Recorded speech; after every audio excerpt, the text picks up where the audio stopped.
আলহামদুলিল্লাহ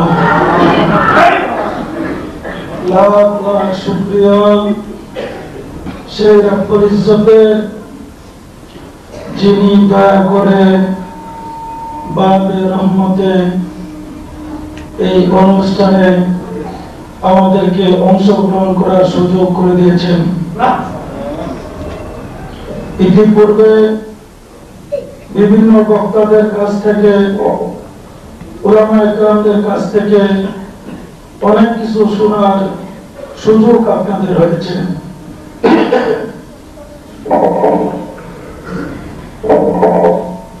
উলামায়ে কেরামগণ ইসলাম ধর্মের বিভিন্ন দিক নিয়ে আলোচনা করেছেন। আপনারা জানতে পেরেছেন আমার ৪৫তম জন্মদিনে আপনারা একত্রিত হয়েছেন। আসলে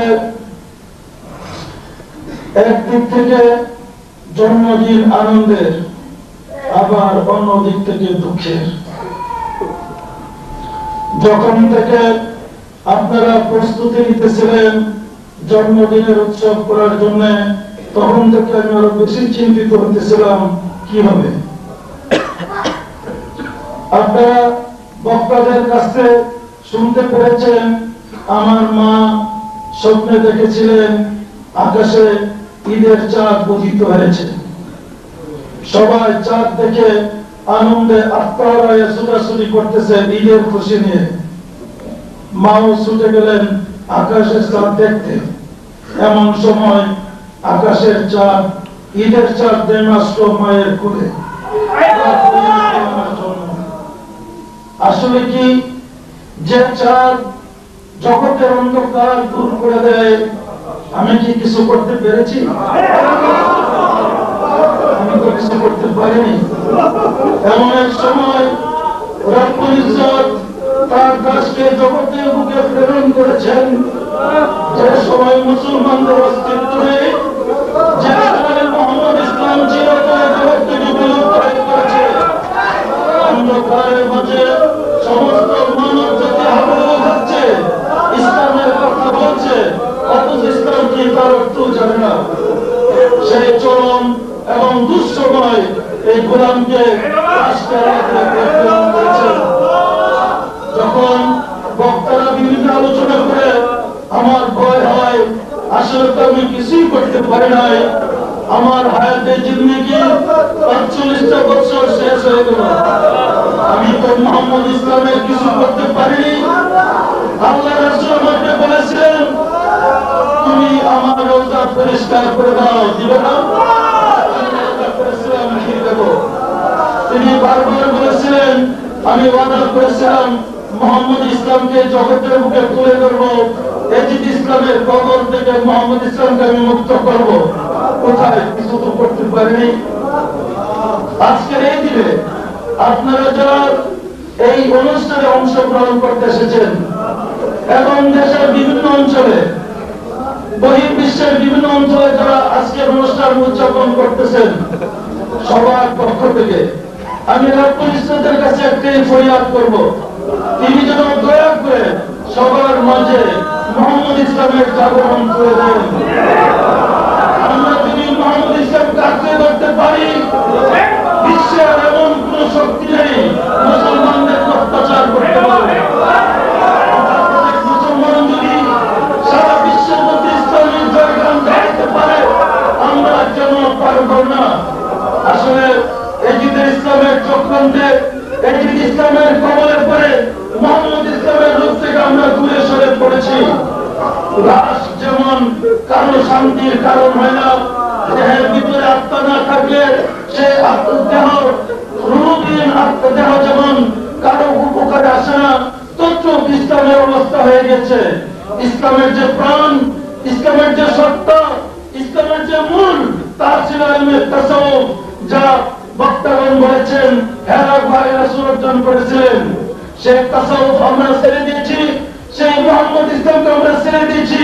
আমরা লেবাসে পোশাকে ভেসে ইসলামকে ধরেছি, সত্যিকার ইসলাম থেকে দূরে সরে ফেলেছি।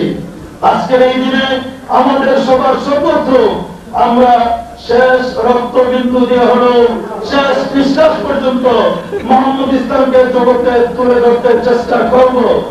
আপনারা রাজি আছেন?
আজ মুসলমানদের কোন বক্তৃতা শুনে দেখবেন আপনি এক ওয়াক্ত নামাজ ছেড়ে দিলে 80 বার বুজুর্গের চালানো হবে, গুরজুন মারা হবে কবরে, শুধু ভয়।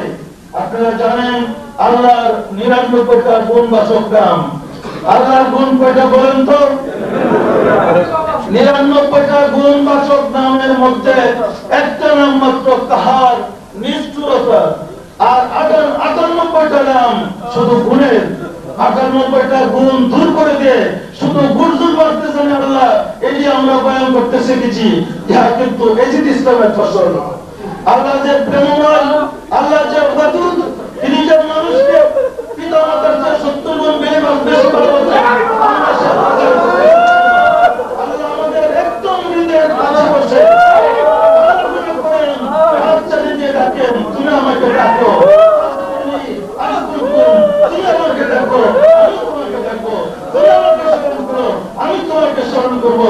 তুমি আমার দিকে এক পাকে আসো, আমি 10 পাকে যাবো। তুমি আমার দিকে হেঁটাচ্ছো, আমি দৌড়ে যাবো। এত মহব্বত করে আমাদেরকে সৃষ্টি করলেন এবং জমিনকে সৃষ্টি করলেন বিছানা স্বরূপ, আকাশকে সাথ হিসেবে সৃষ্টি করলেন, বায়ুমণ্ডল জলমণ্ডল সব কিছু দান করলেন। সে রব্বুল আলামিনকে স্মরণ করবার সময় পাচ্ছি না। সময় পাচ্ছি, স্মরণ করছি। একবার স্মরণ করে দেখেন, তিনি 10 বার স্মরণ করবেন। আল্লাহ রাসূল শিক্ষা দিয়েছেন আল্লাহ মানুষের ভিতরে। আমরা এজিদ ইসলামের ফসলে শিখেছি আল্লাহ 7 আসমানের উপরে। একটা দলিল কেউ দেখাতে পারবেন না আসমানের নিচে আল্লাহ 7 আসমানের উপরে। বলি বলি আয়াত পড়ে আছে আল্লাহ মানুষের ভিতরে, আল্লাহ মানুষের সাথে, আল্লাহ মানুষের সাহায্যের চেয়ে কাছে। আপনার দেহের যত কাছে রূহ, তার চেয়ে কাছে আল্লাহ থাকেন। দেহের যে কোনো অংশে যদি আঘাত লাগে, রূহ যেখানে অবস্থান করেন সেখানে আঘাত পায়, পায় না পায় না। আপনার দেহের যে কোনো অংশে অত্যাচার হয়, যে কোনো অংশে আঘাত পান, বিশ্বাস করেন সে আঘাত আল্লাহর গায়ে লাগে। আপনাকে ঘিরে আল্লাহ আছেন, আপনাকে সে আল্লাহ নেই। যেভাবে দেহকে ঘিরে রূহ অবস্থান করেছেন, দেহের যে কোনো অংশে আঘাত পেলে রূহ আঘাত পায়, ওই রকম আপনার যে কোনো দুঃখে আল্লাহ দুঃখিত, যে কোনো আঘাতে আল্লাহ আঘাত পায়। তাই হাদিস শরীফে হাদিসে কুদসিতে বলা হয়েছে হাসরের দিন আল্লাহ বান্দাকে ডেকে বলবে, হে বান্দা, আমি উপবাস ছিলাম, তোমার কাছে খাবার চেয়েছিলাম, তুমি খেতে দাও নাই। আমি রুগ্ন ছিলাম, তুমি আমাকে দেখতে যাও নাই। আমি পানির পিপাসায় কাতর ছিলাম, তোমার কাছে পানি পান করতে চেয়েছিলাম, আমাকে পান করতে দাও নাই। বান্দা বলবে, হে রব্বুল আলামিন, তুমি আমাদের প্রভু, তোমাকে কিভাবে খাওয়াবো, কিভাবে সেবা করবো, কিভাবে পানি পান করাবো? আল্লাহ বলবেন, আমার বান্দা উপবাস ছিল, আমার বান্দা রুগ্ন ছিল, আমার বান্দা কষ্টে ছিল, আমার বান্দাকে তুমি তুমি দেখতে যাও নাই, আমার বন্ধাকে খেতে দাও নাই, আমার বন্ধার তুমি সেবা করো নাই। সুতরাং যদি তাকে দেখতে যেতে, তার সেবা করতে, তাকে খাওয়াতে, তার সাথে আমাকে পেতে, অর্থাৎ আমি তার মধ্যে ছিলাম। সুতরাং রাসূল মুহাম্মদ ইসলামকে যদি আমরা আঁকড়ে ধরি, ওই চরিত্র, ওই আদর্শ আমাদের মাঝে আসবে, যে চরিত্র রাসূল বর্বর জাতিকে দিয়ে আদর্শ চরিত্রের অধিকারী করেছিলেন। আপনারা জানেন বিশ্বনবী সাল্লাল্লাহু আলাইহি ওয়াসাল্লামের সহবতে বর্বর আরব জাতি আদর্শ চরিত্রের অধিকারী হয়েছিলেন। এমন উত্তম চরিত্র অধিকারী হয়েছিলেন যে এক মুসলমানের জন্য আরেক মুসলমান তার সমস্ত সম্পদ উজাড় করে দিতে কুণ্ঠিত হয় নাই, দ্বিধা করে নাই, করেন নাই? এই চরিত্র অধিকারী হয়েছিলেন না? আজ সেই রাসূলের উম্মত আমরা দাবি করি, আমাদের মধ্যে সেই চরিত্র আছে? আপন ভাইকে সম্পত্তির জন্য আমরা হত্যা করে ফেলি, স্বার্থের জন্য নিজের ভাইকে খুন করে ফেলি, পিতা পুত্রকে খুন করে ফেলি। আসলে আমাদের মধ্যে সেই ইসলাম নেই। মুহাম্মদ ইসলামকে যদি আঁকড়ে ধরতে পারি, আল্লাহ দয়া করলে আবার আমাদের মধ্যে সেই শান্তি আসবে, অশান্তির আগুন থেকে আমরা মুক্ত পাবো। পরিবারে, ব্যক্তি জীবনে, রাষ্ট্র জীবনে, সামাজিক জীবনে, সর্বস্তরে আল্লাহ দয়া থাকবেন। আল্লাহ বলেন, আল্লাহু ওয়ালিউল্লাযিনা আমানু, আল্লাহ মুমিনদের অভিভাবক। আল্লাহ যার অভিভাবক হন, তার কোনো ব্যাপারে চিন্তা করার প্রয়োজন নেই, তার জন্য আল্লাহই যথেষ্ট হয়ে থাকেন। সুতরাং আসুন আজকের দিনে আমরা আল্লাহর কাছে ফরিয়াদ জানাই, আমরা যেন আল্লাহকে আত্মসমর্পিত হই, মুহাম্মদ ইসলামের কান্ডার আশ্রয় নিয়ে থাকতে পারি, মরণ পর্যন্ত যেন মুহাম্মদকে আঁকড়ে ধরে রাখতে পারি। শুভ সংবাদ আজকে যা হয়েছে, বাংলাদেশের সময় 11:30, টোকিওর সময় 1:45। ওইখান থেকে আমাদের প্রতিনিধি টেলিফোন করে বললেন যে অনেক লোক আসার কথা ছিল, প্রচুর বৃষ্টি হচ্ছে, এখন কোন কোন সব লোক আসতে পারছে না, ফোন করে কাটতেছিল, বলতেছিল বাবা আমাদের কি হবে। এই পবিত্র দিনে, এই পবিত্র অনুষ্ঠানে অংশগ্রহণ করে ত্যাগ স্বীকার করেছেন। এখন যারা নিজ নিজ স্থানে থেকে নিজ নিজ এলাকায় আজকের দিনে অনুষ্ঠান উদযাপন করছেন, আমি আমার রব্বুল ইজ্জত, আমি যার দাস, যার হাতে আমার প্রাণ, সে মহান রব্বুল ইজ্জতের কাছে আমার ফরিয়াদ, এই জন্মদিন যেন মানুষের মুক্তির উসিলা হয়। আমরা সবাই আল্লাহর হুজুরে তওবা করে মুনাজাত করি।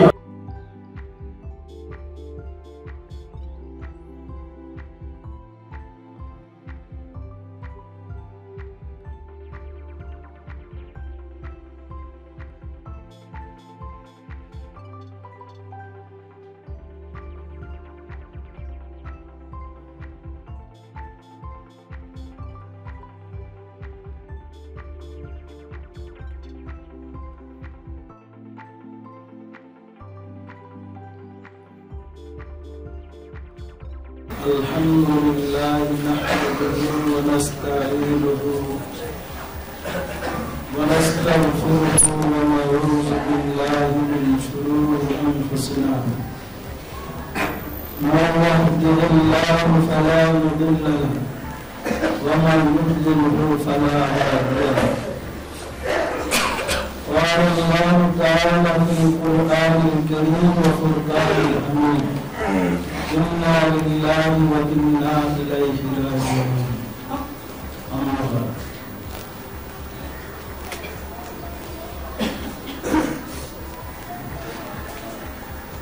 দেশ বিদেশ থেকে আগত মেহমানবৃন্দ, আশেপান, জাতিরাম, আপনারা আমার সালাম গ্রহণ করুন। আসসালামু আলাইকুম। ইতিপূর্বে বিভিন্ন বক্তাদের কাছ থেকে বিস্তারিত শোনার সবার সুযোগ হয়েছে। আমি আজকে আমার শিশুগোষ্ঠীর জন্মবার্ষিকীর স্মরণে এই অনুষ্ঠানে আপনারা যারা অংশগ্রহণ করেছেন সবাইকে আমার পক্ষ থেকে সালাম জানাই। আসসালামু আলাইকুম। হাদিস শরীফ আছে রাসূল সাল্লাল্লাহু আলাইহি ওয়াসাল্লাম ফরমান মিম্মা জাহিরুন ওয়া বাতিন, প্রত্যেকটা জিনিসের জাহির এবং বাতিন আছে, মানুষের জাহির এবং বাতিন আছে, সমস্ত কর্মের জাহির এবং বাতিন আছে। আজকে আমাদের অনুষ্ঠান একত্রিত দুইটা অনুষ্ঠান হচ্ছে, একটা হচ্ছে বিজয় দিবসের অনুষ্ঠান, আরেকটা হচ্ছে জন্মদিনের অনুষ্ঠান। বিজয় দিবসের অনুষ্ঠানের দিকে লক্ষ্য করে আমার মনে পড়ে কাদ আফলাহা মান তাযাক্কা ওয়া যাকারা ইসমা রাব্বিহি ফাসাল্লা। আল্লাহ বলেন, যে নিজের নফসের সাথে যুদ্ধ করে বিজয় হয়েছে সেই সত্যিকার বিজয়ী। প্রকৃত অর্থে আজ থেকে 25 বছর পূর্বে আমাদের দেশ স্বাধীন হয়েছিল, বাংলাদেশ স্বাধীন হয়েছে, আমরা স্বাধীনতা পেয়েছি। এর পিছনে কত কষ্ট, কত দুঃখ, কত নির্যাতন অতীত হয়ে গিয়েছে আপনাদের জানার বাকি নেই। আমি সেদিকে যেতে চাচ্ছি না, যেহেতু হাদিস মোতাবেক প্রত্যেকটা জিনিসের দুইটা দিক আছে। আমাদের দেশে যখন শত্রুরা পুরা দেশকে গ্রাস করে ফেলেছিল, আমাদের উপরে চরম অত্যাচার চলতেছিল, আল্লাহ দয়া করে আমাদেরকে সুযোগ করেছিলেন সেই যৌবন বয়সে আমরা অস্ত্র নিয়ে শত্রুদের কবল থেকে দেশকে মুক্ত করতে সক্ষম হয়েছি। তখন কিন্তু আমার পরিচয় আমি মাদ্রাসার ছাত্র তা ছিল না, ছাত্র বেশে একজন মুক্তিযোদ্ধা বেশে অস্ত্র হাতে নিয়ে আমাকে প্রকাশ্য এমবুশ করতে হয়েছে, রেড দিতে হয়েছে, ডিফেন্সে যুদ্ধ করতে হয়েছে। কখনো শর্ট প্লেন, কখনো লং প্লেন করে, কখনো গাছের পাতাকে আমরা রেড এমবুশ করেছি। পরবর্তী যুগে, পরবর্তী সময়ে যখন ক্রমান্বয়ে অগাস্টের দিক থেকে মুক্তিযোদ্ধারা বৃদ্ধি পেতে শুরু করেছে, ছাত্র যুবক কৃষকরা যেতে শুরু করেছে, তখন জেনারেল শফিউল হাসান আমাকে ডেকে বলেছিলেন, আপনাকে নামাজ পড়াইতে হবে, আমাদের নাম মানে ধর্ম অনুষ্ঠান পরিচালনা করতে হবে। আমি আত্মগোপন করার জন্য বলেছিলাম, আমি তো লেখাপড়া আপনি জানি না, আমি ইংরেজি শিক্ষিত। উনি বললেন, আমার সাথে চালাকি করে লাভ নেই, আপনাকে আমাদের ধর্মের সেক্টর এবং মুক্তিযুদ্ধকে উৎসাহিত করতে হবে। তারপরে আমাদের দায়িত্ব ছিল মুক্তিযোদ্ধারা ট্রেনিং এ আসতেন, তাদেরকে আমরা রেজিস্ট্রেশন করে দিতাম, এবং যদি বর্ডার বন্ধ হয়ে গিয়েছে তখন যারা তাদেরকে আমার বক্তব্য রাখতে হয়েছে, লেকচার দিতে হয়েছে, এবং তাদের মনের যেন দারুণ না হয়ে যায়, আপ হয়, তাদের মন যেন ভেঙে না পড়ে, তার জন্য আমাকে নিয়মিত বক্তৃতা দিতে হয়েছে, ক্লাস করতে হয়েছে, আবার ফাঁকে রাত্রে করতে আসতে হয়েছে, রেড করতে আসতে হয়েছে। এইভাবে আমাদের সময় অতিবাহিত হয়েছিল। যে কথা বলতেছিলাম, তখন আল্লাহ দয়া করে আমাকে সুযোগ করে দিয়েছিলেন। আমি দেখেছি আল্লাহ আমাদের কত কাছে ছিল, আল্লাহ আমাদের কত সাহায্য করেছেন।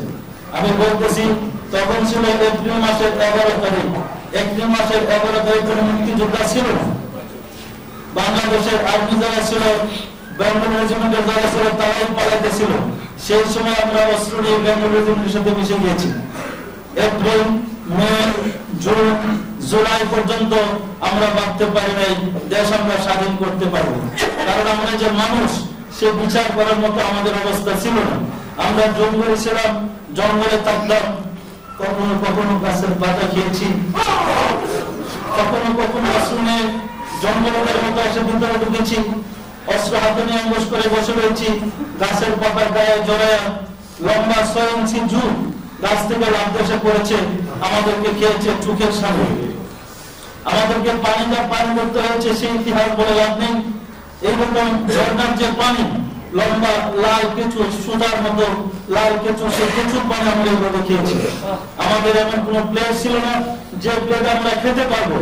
লঙ্গির মধ্যে আপনারা জানেন, তখন আমাদের পরনের, আমাদের মুক্তিযোদ্ধার পোশাক ছিল লঙ্গি।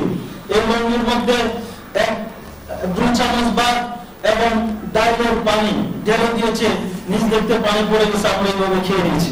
আমরা নিজেরা মানুষ আসলে ভাবতেই পারি না, কিন্তু তখন দেখেছি রব্বুল আলামিন আমাদের কত কাছে ছিলেন, আমাদের কত আপন ছিলেন। এত কিছু কষ্টের পরেও আমরা মনোবল হারাইনি, আমরা জঙ্গলে রয়েছি, আল্লাহ আমাদেরকে প্রচুর ভাবে সাহায্য করেছেন। এই অখাদ্য কুখাদ্য খাওয়ার পরেও, গাছের পাতা খাওয়ার পরে আমাদের কোনো অসুখ হয় নাই। প্রচন্ড বৃষ্টি হতেছিল, বাংলার মধ্যে পড়ে আছি, বাংলার পানিতে চুবো চুবো, আবার অরঞ্জনে ডিউটি করেছি, একদিন তার পানি, আরেকদিন তার জোর, আরেকদিন তার বৃষ্টি, আমাদের কোনো অসুখ হয় নাই। তাতে বুঝেছি আল্লাহ আমাদের কত কাছে ছিলেন। এই অবস্থায় যখন যারা শৈফুল্লাহ সাহেব আমাকে বললেন যে তোমাকে ঈদের নামাজ পড়াইতে হবে, রোজার মাসের ঈদের নামাজ পড়াইতে হবে, আমি বললাম আমি খুতবার মধ্যে জঙ্গলে খুতবা পাওয়া যায় না। তো উনি বললেন আমি জানি না, তোমাকে খুতবা তৈরি করতে হবে। এক পর্যায়ে আমি খুতবা তৈরি করতে কোথা থেকে একটা জিম গাড়ি নিয়ে আমাকে দেওয়া হলো আগরতলা, পুরো আগরতলা খুঁজে একটা খুতবা একজন কোরআন শরীফ পেলাম না, আমাকে বললেন তৈরি করতে। আমি কোথা থেকে লিখি? তখন আমি আমার আল্লাহ সাহায্য চেয়েছি। অবশ্যই ইল্লার মতো আল্লাহ আমাকে আগে সুযোগ করে দিয়েছিলেন, আমি লিখতে পারতাম, যেহেতু আমি আগে শিক্ষিত ছিলাম। আমি এটা গোপন রেখেছিলাম আমার মুক্তিযুদ্ধের জন্য কোনো অসুবিধা না হয়, ফ্রি ভাবে যুদ্ধ করতে পারি। তারপর আমি নিজের হাতে খুতবা লিখে নিয়েছি এবং সে খুতবা দিয়েছিলাম। আমার মনে পড়ে খুতবা দিতে গিয়ে আমি কিছু অপ্রাসঙ্গিক কথাবার্তা বলে ফেলেছিলাম। আমার মনে প্রচুর আগ্রহ ছিল, প্রচুর মনোবল ছিল দেশের প্রতি। এক প্রসঙ্গে আমি বলতে গিয়ে খুতবা বলতেছিলাম, ভাষণ দিতে গিয়ে বলতেছিলাম ঈদের সাথ ফিরে যাও তাদের কাছে যারা আমার মা বোনদের ইজ্জত নিয়ে সিনেমিনে খেলতেছে। আমাদের কিছু নেই, আমরা তো জঙ্গলাত পশু, আমরা তো মানুষ। আবেগে যখন আমার প্রভুকে স্মরণ করে বলতেছিলাম, তখন সমস্ত মুক্তিযোদ্ধারা গলা কাটা মুরগির মতো ছটফট করতেছিল আর চিল্লা চিল্লা করে গলা করে খাচ্ছিল। একটা চরম অবস্থার সৃষ্টি হয়ে গিয়েছিল। আমার মনে পড়ে ৭২ জন লোক ঈদের নামাজ পড়তে পারে না। আমি খুতবা দিয়ে বক্তৃতা দিয়ে যখন আমি নামাজ শুরু করলাম, ঈদের নামাজ পড়লাম, ৭২ জন নামাজ পড়তে পারেনি। এক সময় নুরুজ্জামান সাহেব আমাকে বললেন, আপনি সব মানুষগুলো বেহুশ বানায় ফেলেছেন, এটা অবস্থায় তো যুদ্ধ করতে পারবেন, আপনি বলেন কিছু বলেন। তো আমি ওই কান্না অবস্থায়, আমার অবস্থা সুস্থ ছিল না, আমিও কাঁদতেছিলাম। তখন বলেছিলাম এক পর্যায়ে, সেটা আমার ইচ্ছা নয়, আমার মনের থেকে চলে আসছে কথাটা, যে আপনারা সবাই সাক্ষী থাকেন, আল্লাহর কসম স্বাধীন হয়ে যাবে। আমি আল্লাহ সরাসরি কথা বলেছিলাম, আপনারা সবাই সাক্ষী থাকেন, আল্লাহর কসম আগামী বছর দেশ স্বাধীন হবে, আমি আপনাদেরকে নিয়ে রেসকোর্সে বন্ধের নামাজ পড়বো। আল্লাহ করে শুনেছিলেন, দেশ স্বাধীন হয়েছে। আমার বক্তব্য হয়েছে, আমরা দেশকে শত্রু মুক্ত করেছি, অস্ত্র হাতে নিয়ে যুদ্ধ করে, করুণ তপস্যা সাধনা করে দেশ আমরা বিজয় লাভ করেছি। আমরা বিজয়ের দিন চলে আসি আজ ২৫তম দিন। পাশাপাশি আমাদের আর একটা চরম বিজয়ের সংবাদ আছে, সেটা হচ্ছে মানুষের যেমন দৈহিক শত্রু আছে, মানুষের আর্থিক শত্রু আছে। মানুষের দৈহিক শত্রু যেমন মানুষের জীবন ধ্বংস করে দেয়, আর্থিক শত্রু মানুষকে আল্লাহ থেকে বিচ্ছিন্ন করে দেয়। আর্থিক শত্রু হয়েছে মানুষের ষড়যন্ত্র। আমাদের ভিতরে আর্থিক শত্রু আছে, কাম, ক্রোধ, লোভ, মোহ, মদ, মাৎসর্য। আমরা সেই যুদ্ধে এখন অভিরত করে যাচ্ছি এবং আছি। স্বাধীনতা যুদ্ধের সময় যখন উপযুক্ত নেতৃত্বের কাছে আমরা যখন ট্রেনিং নিয়ে যুদ্ধ শুরু করেছি, আল্লাহ আমরা বিজয় ছিনে এনেছি। এখনো যদি আল্লাহর প্রতিনিধি মহামানবদের নেতৃত্বে আমরা সঠিকভাবে ষড়যন্ত্রের সাথে যুদ্ধ করতে পারি, আমাদের সফলতা, আমাদের বিজয় আমরা আবার হাতে আনতে পারবো। আল্লাহ বলেন, আমি মানব জাতিকে আমার প্রতিনিধি করে সৃষ্টি করেছি।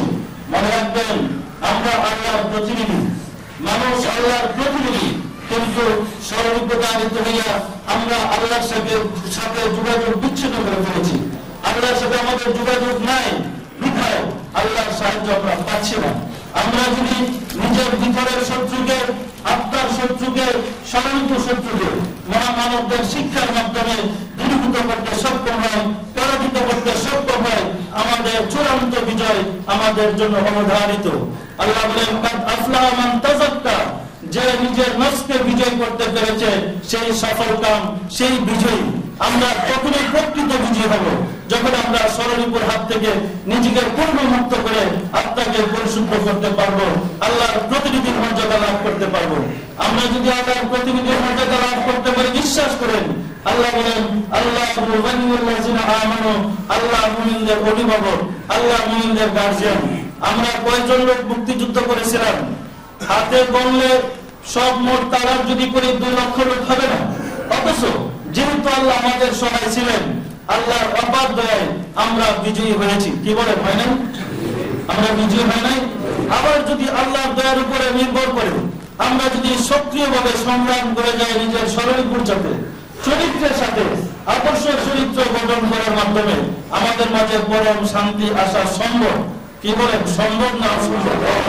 সম্ভব নয় কি?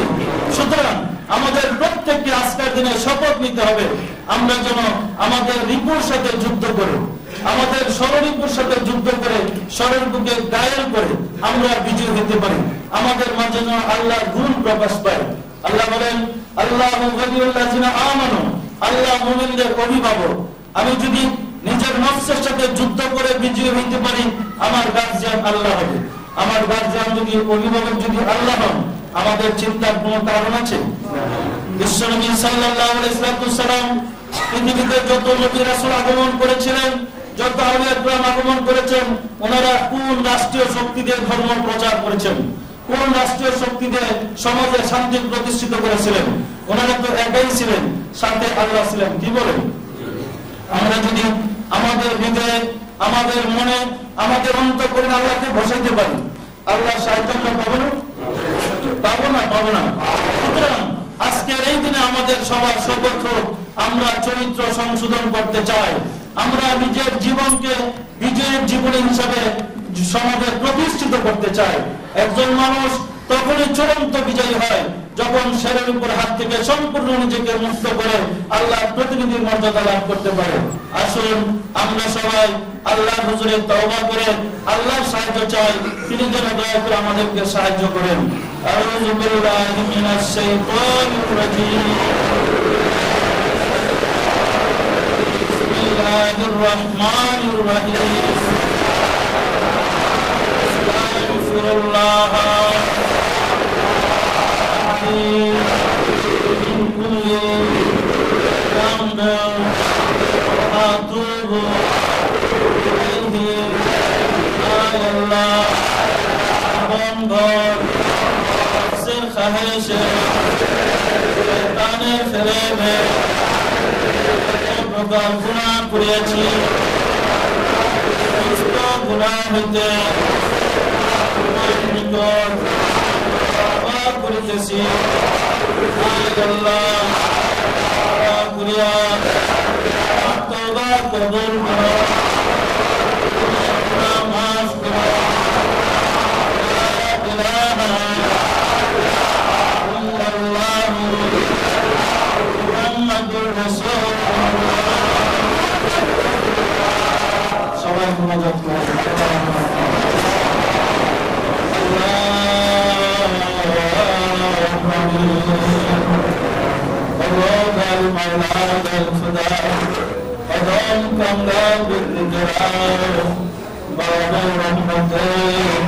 পবিত্র জলসা মুবারকে হাজির হলাম, আলাপ আলোচনা করলাম, তওবা করে তোমার দরবারে হাত উঠালাম। দয়া করে আমাদের ভুল ভ্রান্তিকে মাফ করে দাও, মাফ করে দাও মাওলা। দিন খুলাফায়ে রাশিদিনদের আব্বাদের হুজুরে সওয়াব নজর বসাও, নবজির কুরজাত টুকরান মুনির মাফাতুমা খাতুনে জান্নাত জান্নাত হুজুরে তার কুরজাত টুকরা দিবেন। সৈয়দনা হযরত ইমাম হাসান, সৈয়দনা হযরত ইমাম হুসাইন রাদিয়াল্লাহু তাআলা আনহু যারা দিন ইসলামের জন্য কারবালার প্রান্তরে গলা কেটে দিয়ে শাহাদাত বরণ দয়া করে তদরবা তদরুদে সওয়াব নজর বসাও। तमाम पृथ्वी में जो भगवान पे काम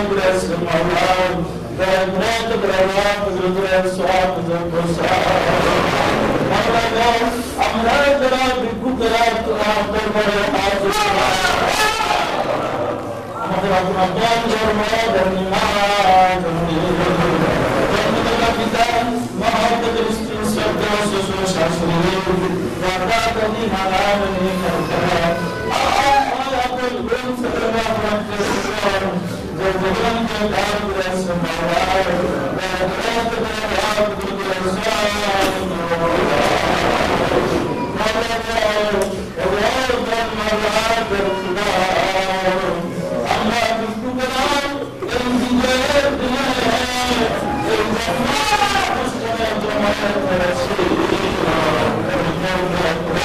আমাদের বিজয় দিয়েছ আমরা যেন রাষ্ট্রের সাথে যুক্ত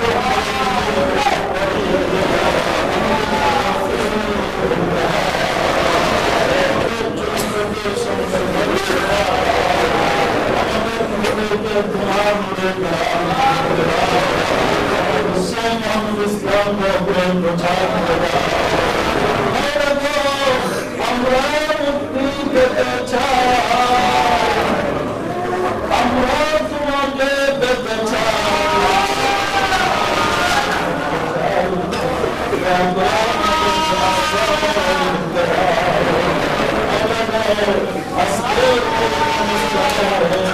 তোমার আশেকেরা দেশে বিদেশে বিভিন্ন অনুষ্ঠান করেছে এবং অনেক পরিশ্রম করেছে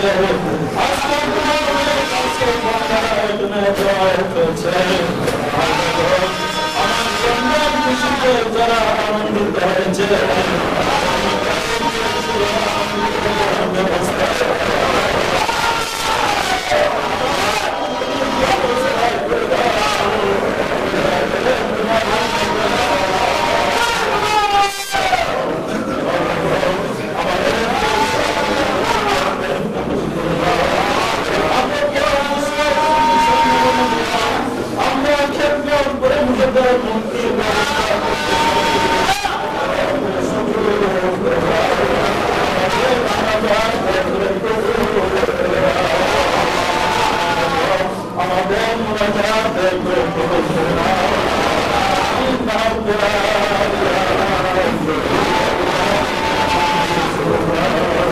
আসবে তুমি সব জানিয়া আমায় ফেলিয়া সব জানিয়া আমায় ফেলিয়া বলো গেছ কোথায়